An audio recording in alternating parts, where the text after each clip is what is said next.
The transport ship docked at Station Kepler 442 with a soft hiss. Minho grabbed his single bag and stepped into the arrival bay. The station was massive, built like a ring spinning slowly in space. Through the tall windows he could see dozens of ships coming and going. This was the Galactic Defense Academy, where the best and brightest from across the Coalition came to train. Minho had been teaching combat tactics on Earth for 5 years before this assignment. When the offer came to teach aliens, he jumped at the chance. His family thought he was crazy. His grandmother had cried. But Minho wanted to see the stars, to meet other species, to learn. Now, standing in the arrival bay, he felt a flutter of nerves. A tall figure approached. It walked on 4 legs and had fur like a bull, but its face was more intelligent, more aware. This was Headmaster Oxtel, a Bovarian. Minho had seen pictures, but seeing him in person was different. "Instructor Minho," Oxtel said. His voice was deep, rumbling through a translator device on his chest. "Welcome to the Academy." "Thank you, Headmaster." Minho bowed slightly, an old habit from home. Oxtel's ears twitched. "Your quarters are ready.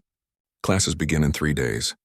I must warn you, the cadets are nervous about your arrival." "Nervous?" Minho asked as they walked through the gleaming corridors. "You are human," Oxtel said simply. "The first human instructor we have had. Your species has a reputation." Minho had heard this before. Ever since humanity joined the Galactic Coalition 40 years ago, the stories had spread. Humans were from a death world. They healed from injuries that would kill other species. They ate foods that were toxic to most aliens. They kept predators as pets. They ran for fun. They had a word for throwing themselves out of aircraft for entertainment. The other species called them Deathworlders and treated them with careful respect. Like someone might respect a tiger.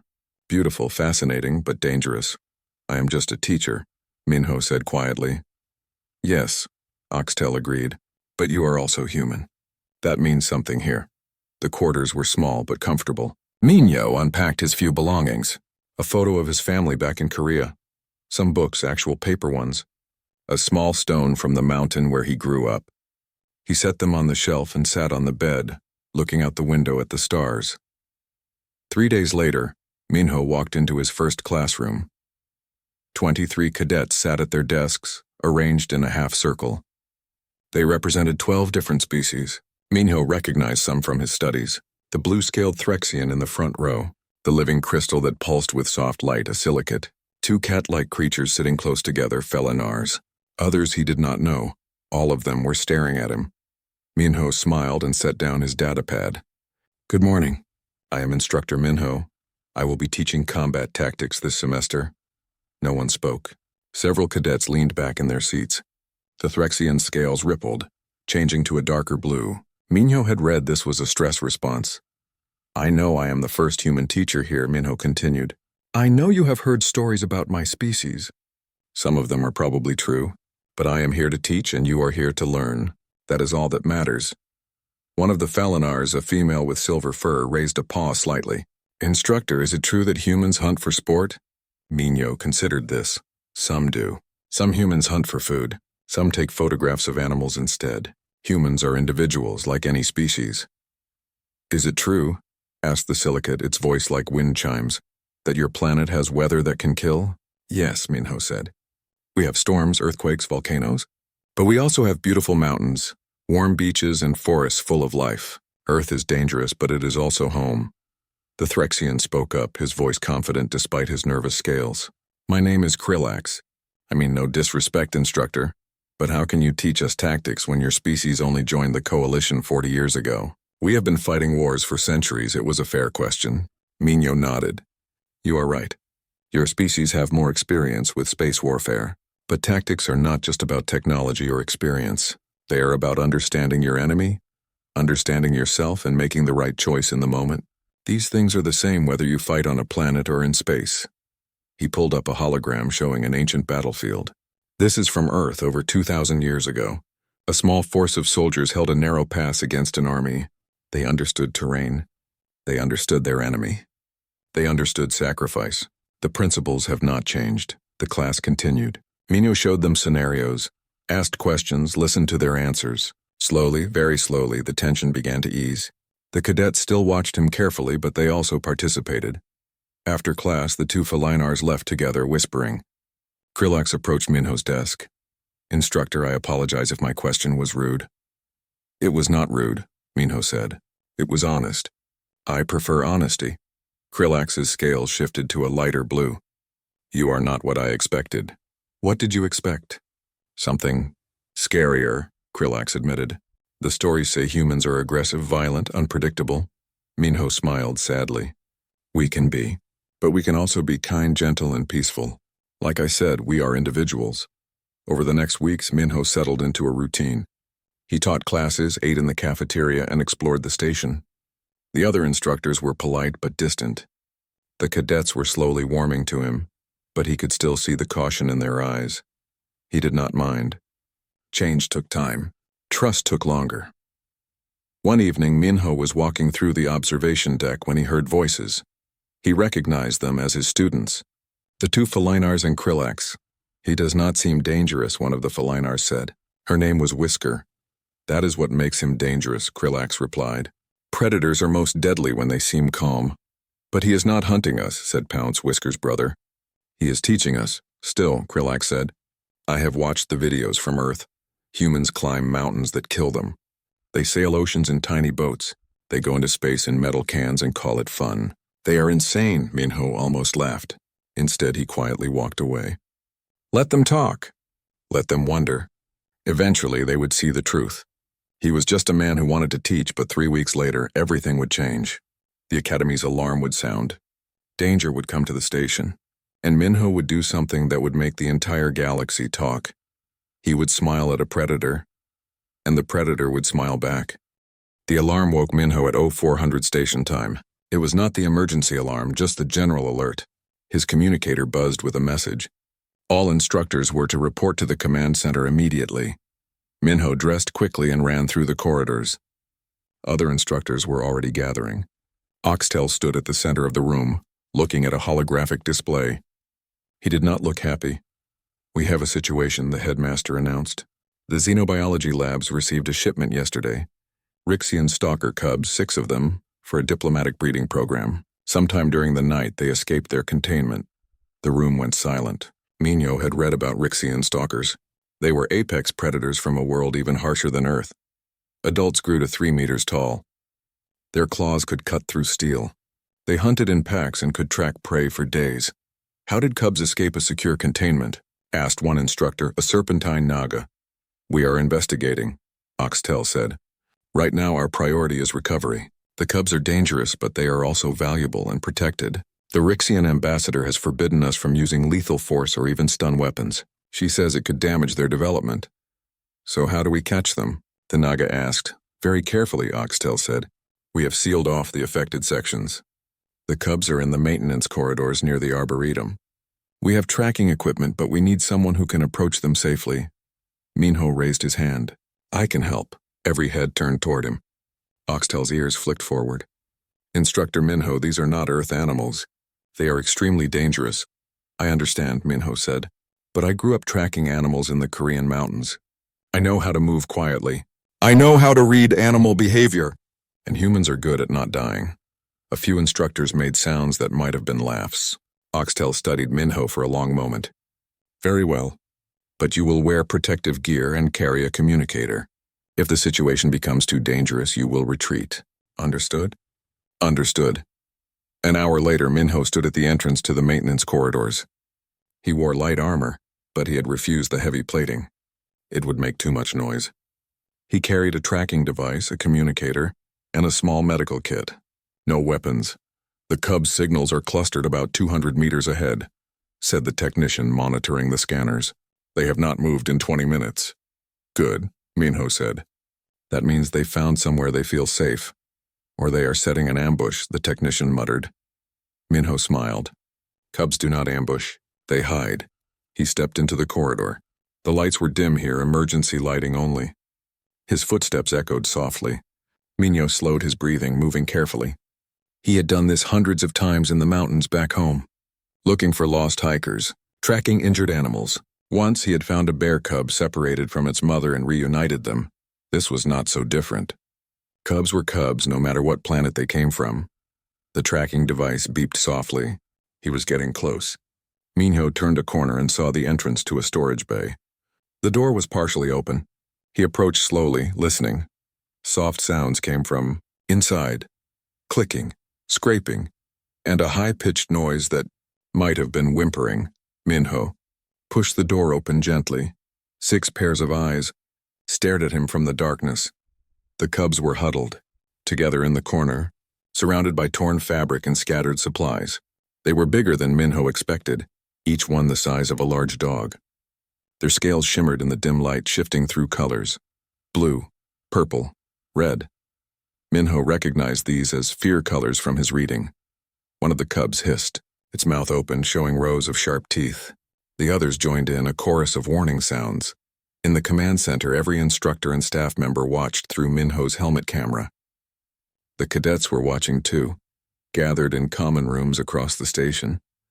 Whisker and Pounce held on to each other. Krillax's scales had gone completely dark. He should run, Whisker whispered. Humans do not run, Krillax said quietly. That is what makes them terrifying. On the screen, Minho did something unexpected. He sat down, right there on the floor 3 meters from 6 apex predators. He crossed his legs and set down his tracking device. What is he doing? Someone asked in the command center. Oxtel leaned forward. I do not know. Minho looked at the cubs. They were still hissing, but they had not attacked. That was a good sign. They were scared, not aggressive. There was a difference. He began to hum. It was an old song his grandmother used to sing when he was young. A lullaby about the moon and the mountains. The melody was soft, gentle, repetitive. The cubs stopped hissing. Their heads tilted, confused. This prey was not acting like prey. It was not running. It was not fighting. It was making soft sounds. One cub, smaller than the others, took a step forward. Its scales were shifting between blue and curious green. Minho kept humming. He did not move, did not break eye contact. The small cub came closer. It sniffed toward Minho, its nostrils flaring. Then it took another step, and another.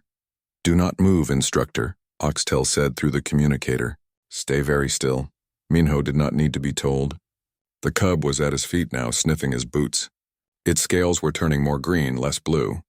It sniffed his knee, his hand. Then it did something that made the entire station hold its breath. The cub climbed onto Minho's shoulder. It was heavy, maybe 20 kilos. Its claws pricked through his armor, but not enough to hurt. The cub pressed its head against Minho's neck and made a sound. A deep, rumbling purr. Minho slowly, carefully raised his hand.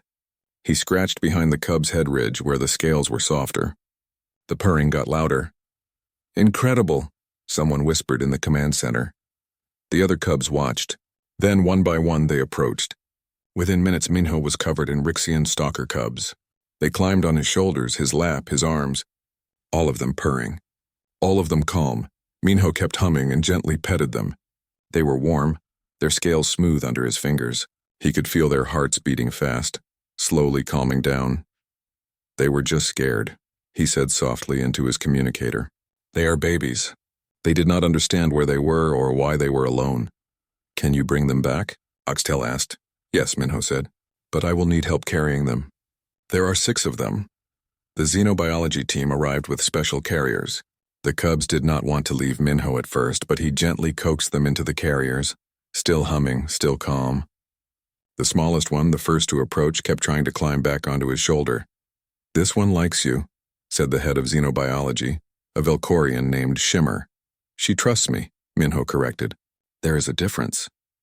As they walked back through the corridors, Minho carried the smallest cub in his arms. She had fallen asleep, her scales now a peaceful silver color. Her purring vibrated through his chest. When they reached the labs, the Rixian ambassador was waiting. She was tall and scaled like the cubs, but her colors were formal golds and reds. You calmed them, she said, her voice filled with surprise. Rixian cubs do not trust easily. I did not try to scare them, Minho said simply. I showed them I was safe. The ambassador looked at the sleeping cub in his arms. What is your name, human? Minho. Minho, she repeated. You have done my people a great service today. These cubs are the children of our planetary leader. We are in your debt. Minho carefully placed the small cub in her containment area. She woke up briefly, looked at him and purred once more before curling up with her siblings. When Minho returned to his quarters, his communicator was full of messages. From other instructors, from station staff, from his students. Krillax's message was simple. I understand now why humans are dangerous. It is not because you fight. It is because you do not fear what you should. Minho smiled and deleted the message. The next morning, his classroom was full. Every seat taken. Cadets stood along the walls. They all wanted to see the human who smiled at predators. The classroom was completely silent when Minho arrived. Every cadet sat perfectly still, watching him. The fear in their eyes had changed into something else. Not quite trust, but curiosity. Wonder, maybe. Minho set down his datapad and looked around the room. Good morning. Good morning, instructor, they replied together. Krillax raised his hand. His scales were a neutral blue now, not the dark stress color. Instructor Minho, may I ask a question? Of course. How did you know the cubs would not attack you? Minho pulled up his chair and sat down. This was important. This was what they needed to understand. I did not know for certain, but I understood they were scared. Scared children behave the same way everywhere, whether they are human children or Rixian cubs or anything else. The silicate, whose name was 7, pulsed with light. But they are predators. Apex predators. Fear should make them more dangerous, not less. Fear makes anything dangerous, Minho agreed. But there are different kinds of fear. The cubs were not hunting afraid. They were lost afraid. They wanted safety, not food. Whisker's ears twitched forward. How could you tell the difference? Body language, Minho said. Their scales showed fear colors. They were huddled together for comfort. They hissed as a warning, not an attack. If they wanted to hurt me, they would have charged immediately. Instead, they watched and waited. Pounce spoke up, his voice soft. But you are human. You are from a death world. Were you not afraid? Minho smiled. I was terrified. The class stirred. This surprised them. Then why did you sit down? Krillax asked. Because being afraid does not mean I must run. Fear is information. It tells me to be careful, to pay attention, but it does not control me. Minho paused. On Earth we have a saying, courage is not the absence of fear. It is acting despite fear. Over the next days, something changed in the classroom. The cadets asked more questions. They shared their own experiences. They told Minho about their homeworlds, their families, their fears. One afternoon, Pounce stayed after class. He seemed nervous, his tail twitching. Instructor, can I tell you something? Always, Minho said. On my world, we are prey animals. Our ancestors were hunted by bigger creatures. We evolved to run, to hide. Being here at this academy, surrounded by so many different species, some of them predators. It is hard, I am always afraid. Minho nodded slowly. That must be exhausting. It is, Pounce admitted. But watching you with the cubs, I realized something. You were afraid too, but you did not let it stop you. How do I do that? You start small, Minho said. You do one thing that scares you, then another. Each time you learn that fear is just a feeling. It is not truth. It is not fate. It is just your body trying to protect you. Did you always know this? No, Minho said. When I was young, I was afraid of many things. Heights, deep water, speaking in front of people. But I had a grandmother who was very wise. She took me hiking in the mountains. We climbed higher and higher. I was so scared. But she held my hand and said, fear and respect are not the same. Respect the mountain. Do not fear it. That lesson changed my life. Pounce's ears stood up straighter. Thank you, instructor. The next week, the Rixian ambassador sent a message. She wanted Minho's help again. The cubs needed socialization before they were sent to diplomatic stations across the galaxy. Would he be willing to work with them? Minho agreed immediately. When he told his class, Krillax stood up. Instructor, may we help? We could learn from this. Minho looked at the eager faces around the room. These same cadets who had been terrified of him weeks ago now wanted to work with Rixian stalker cubs. If you want to volunteer, I will arrange it. Every hand went up. The socialization session started the following week. The cubs were kept in a large, secure area near the Arboretum. Minho brought 4 cadets at a time, teaching them how to approach, how to read the cubs' moods, how to play safely. The smallest cub, the one who had first climbed on Minho's shoulder, always came to him first. He started calling her Hanul, which meant sky in Korean. Her scales often turned silver blue, the color of a clear sky back home. Whisker was the first cadet to successfully pet one of the cubs. She approached slowly, keeping her body low and non-threatening. The cub sniffed her paw and allowed a gentle scratch behind its head ridge. Whisker's face showed pure joy. "They are not so scary," she said, wonder in her voice. "They never were," Minho replied. "You were just seeing them through fear before. Now you see them as they are." Krillax had more trouble. His species were natural competitors, and the cubs sensed his aggressive energy. They avoided him. Frustrated, he asked Minho for advice. "You are trying too hard," Minho explained. "You want to prove you are not afraid? But that creates tension. The cubs feel it. What should I do?" "Stop trying to be brave. Just be calm. Be present. Let them come to you." It took 3 sessions, but finally one of the larger cubs approached Krillax. It sniffed him curiously, then head-butted his leg the way Earth cats do when they want attention. Krillax stood frozen, not sure what to do. "Pet him," Minho said softly.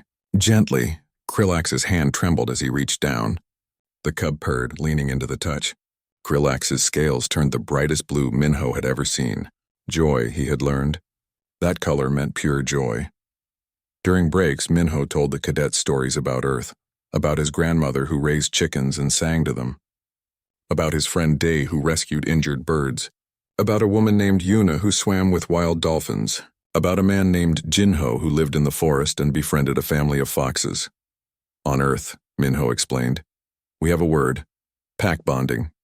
It means we form emotional connections with other creatures, not just our own species. Dogs, cats, birds, even fish. We see them as friends, as family. Seven pulsed thoughtfully. This is inefficient. Why bond with creatures that cannot help you survive? Because survival is not enough, Minho said. We want connection, community, love. These things make life worth living. Your species is very strange, Seven said. But there was warmth in the crystalline voice one evening. After a long session with the cubs, Minho sat in the observation deck. Hanella was curled up next to him. The Rixian ambassador had given permission for her to spend time outside the enclosure with Minho, as long as he supervised. Krillax found him there, looking out at the stars. May I sit? The Threxian asked. Please. They sat in comfortable silence for a while. Hanel purred softly in her sleep. I have been thinking, Krillax said, about what you said. About fear and courage. I have been afraid my whole life. Afraid of failure. Afraid of being weak. Afraid of not living up to my family's expectations. That sounds heavy, Minho said. It is. But you have taught me something. You showed us that strength is not about being fearless. It is about choosing connection even when connection is scary. It is about being gentle even when you could be harsh. It is about sitting down instead of running away. Minho smiled. You learned well. I want to be like that, Krillax said. Like humans. Brave enough to be kind, you already are, Minho told him. You came to work with the cubs even though you were afraid. That is exactly the courage I talked about. Krillax's scales turned bright blue again. Thank you, instructor. As the weeks passed, Minho watched his students transform. They walked taller. They spoke up more in class. They helped each other. And when new cadets arrived, nervous and scared, Minho's students welcomed them with patience and kindness. The humans were no longer the scary ones at the academy. They were the teachers, the bridge builders, the ones who showed that different species could understand each other, could work together, could care for each other. And it all started because one human sat down in front of 6 scared cubs and hummed a lullaby. The galaxy was changing, one smile at a time. The semester passed quickly. Before anyone realized it, graduation week arrived. The final challenge was the graduation trial, a tradition older than the coalition itself. Each squad of cadets would be dropped on the Academy's training moon with minimal supplies. They had 48 hours to navigate hostile terrain, complete objectives, and return to the extraction point. Instructors went along as observers, forbidden from helping except in life-threatening emergencies. Minho would accompany Squad 7, which included Krillax, Whisker, Pounce, and Seven. The night before the trial, Minho found his squad in the common room, reviewing maps and planning routes. They looked nervous but determined. Remember, Minho said, this is not about being the fastest or the strongest. It is about making smart decisions, about working together, about staying calm when things go wrong. And things will go wrong, Krillax added with a nervous laugh. Always, Minho agreed. That is why you train. The next morning they loaded into the dropship. 12 squads, each heading to different zones on the moon. The moon had been terraformed centuries ago for training purposes. It had forests, mountains, deserts, and oceans. It also had carefully managed wildlife, including predators. Squad 7's zone was mountainous with dense forests. Their objectives were simple. Locate 3 supply caches hidden in the terrain. Collect a sample from each. Return to extraction, all while surviving whatever the moon threw at them. The dropship descended through clouds. Mino watched his squad. Whisker and Pounce sat close together, holding hands. 7 pulsed slowly, running calculations. Krillax stared out the window, his scales shifting between nervous blue and determined green. "You will do well," Minho told them. "How do you know?" Whisker asked. "Because I have watched you grow. You are not the same cadets who started this semester. You are stronger now, not because you can fight better, but because you understand yourselves better." The ship landed in a clearing. The squad gathered their gear and stepped out. The moon's air was thin but breathable. The forest around them was quiet. Too quiet. "First cache is 3 kilometers north," 7 announced, checking the navigation device. Through the forest and across a river, they started walking. Minho followed at a distance, watching. He was not allowed to give advice unless they were in real danger. This was their test, not his. The forest was beautiful but eerie. Trees with purple bark stretched toward the green-tinted sky. Strange birds called from the branches. The ground was soft with moss that glowed faintly. Pounce kept jumping at every sound. "I do not like this. It is too quiet. Stay alert," Krillax said. Quiet can mean predators. They found the river after an hour of walking. It was wide and fast-moving. 7 calculated the depth and current. "We can cross here, but we must move quickly. The current is strong." They made it across with only minor difficulty. Whisker slipped once, but Krillax caught her. They were working well together, Minho noted with pride. The first cache was hidden in a hollow tree. They collected the sample, a small crystal that proved they had been there. 2 more to go. The second cache was higher in the mountains. The terrain got steeper. Pounce, with his climbing ability, led the way. Whisker followed. Krillax helped 7, whose crystalline form was not built for climbing. Minho climbed easily behind them. Mountains reminded him of home, of his grandmother's village high in the Korean peaks, of cold mornings and clear skies. They found the second cache in a cave. But when they approached, they heard something inside.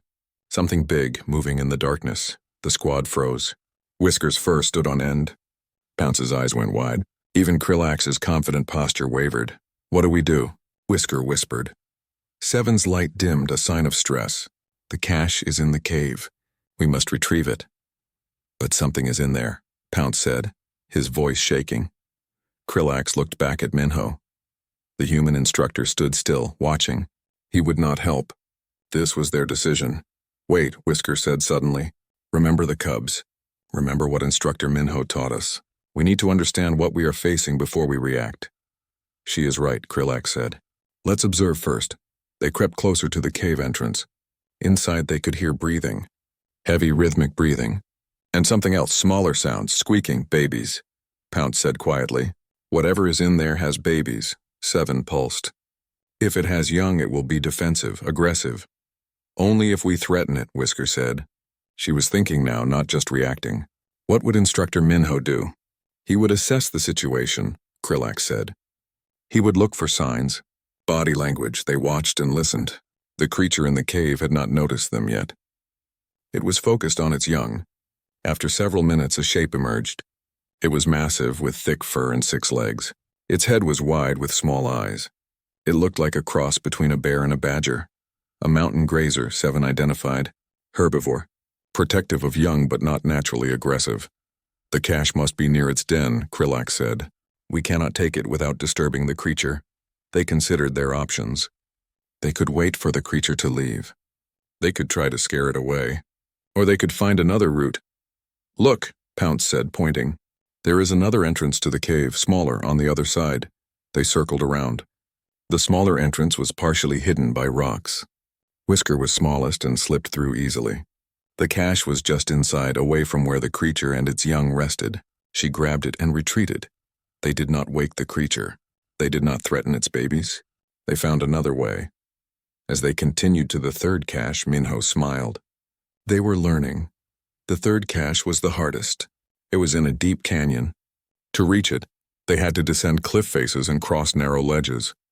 The sun was setting and they needed to reach the extraction point by morning. Halfway down the canyon, they encountered the real test. A creature blocked their path. It was unlike anything they had seen before. 4 meters tall, with a body like a mantis but covered in thick plating like armor. Its front limbs ended in blade-like appendages. Its eyes were multifaceted and glowing. This was a canyon guardian, one of the moon's apex predators. The squad stopped. Every instinct screamed at them to run. Whisker grabbed Pounce's hand. Seven's light flickered with fear. Krillax's scales went dark. The creature had not attacked yet. It stood in the middle of the narrow path, blocking their way. Its posture was defensive, not hunting. "What do we do?" Pounce whispered, his voice barely audible.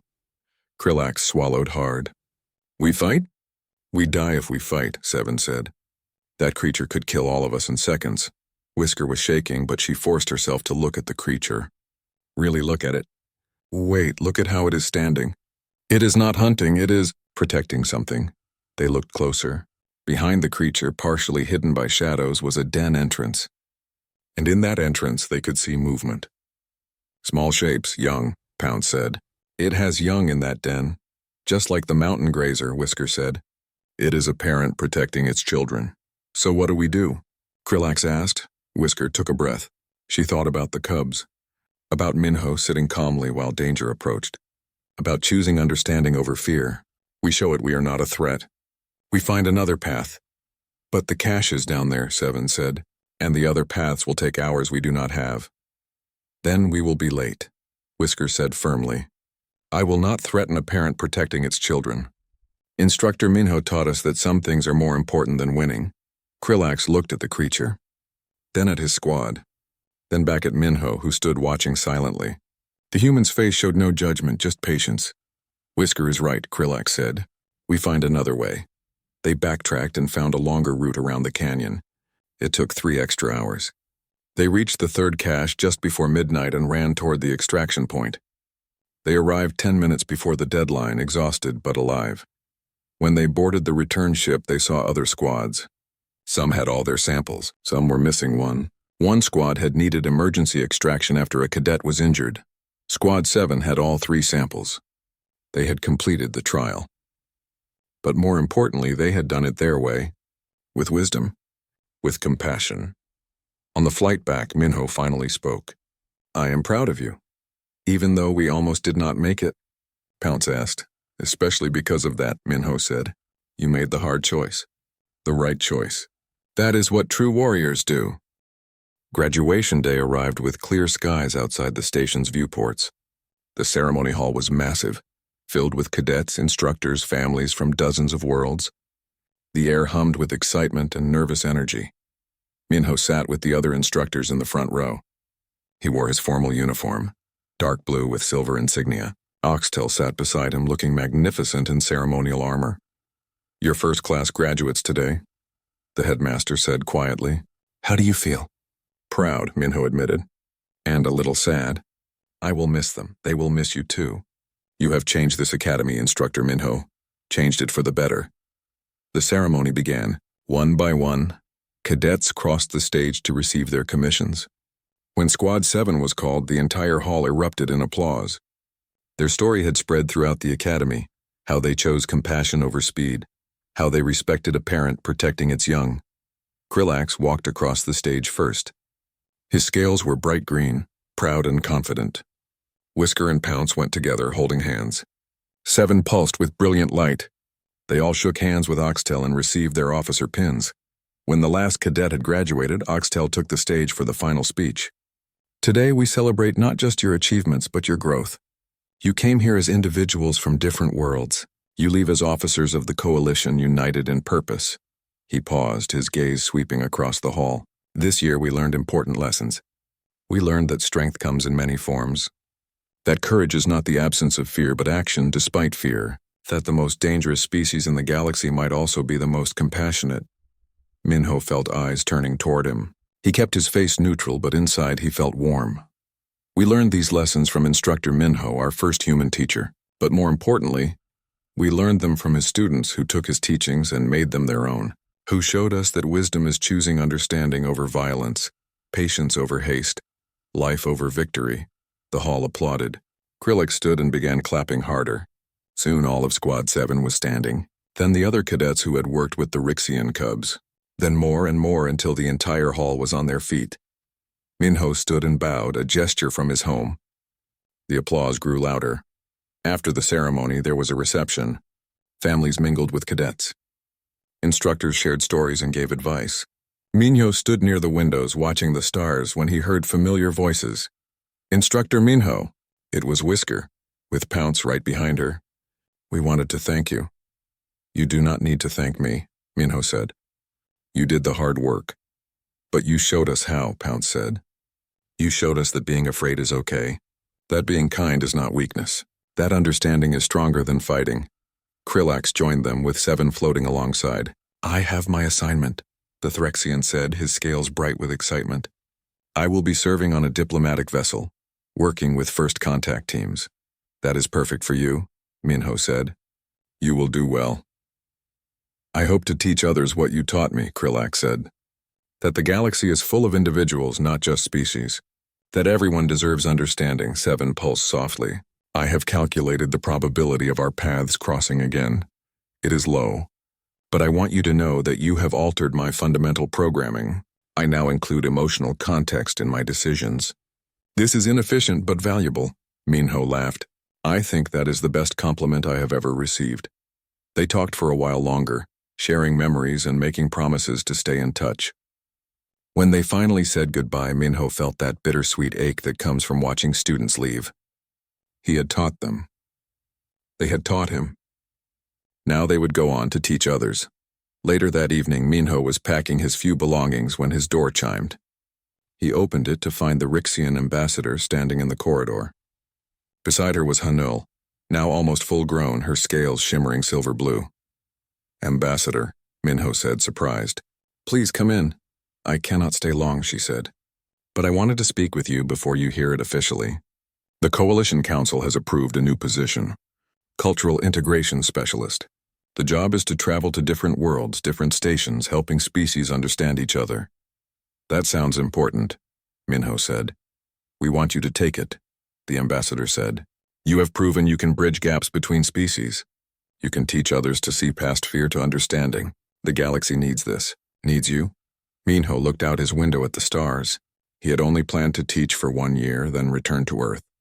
But the galaxy was so big, so full of misunderstanding and fear. If he could help even a little.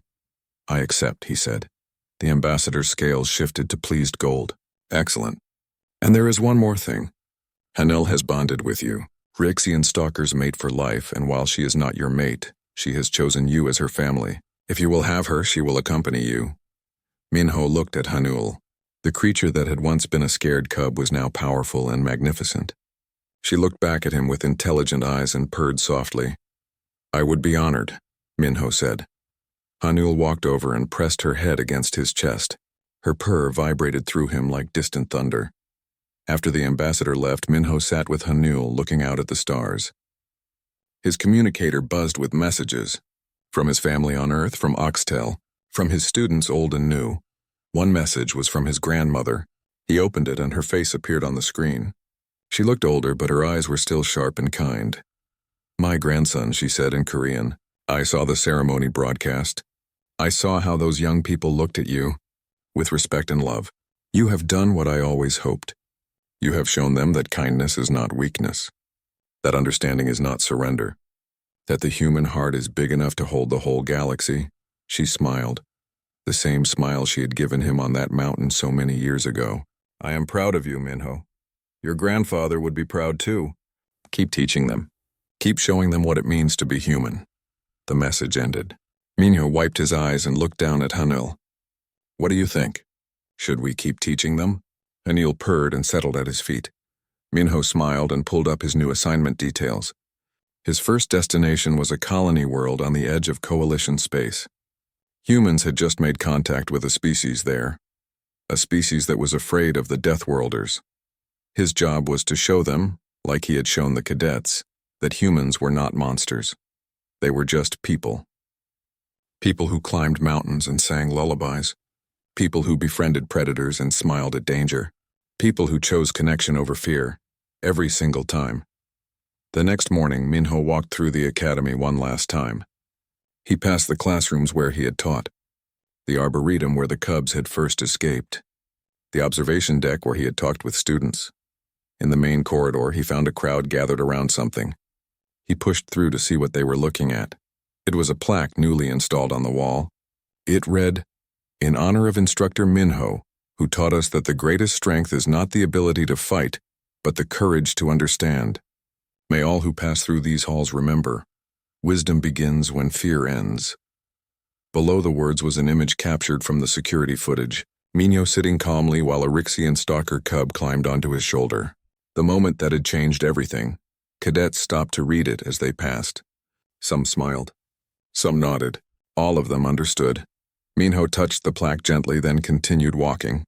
Hunnel followed at his side, her claws clicking softly on the floor. They boarded the transport ship together.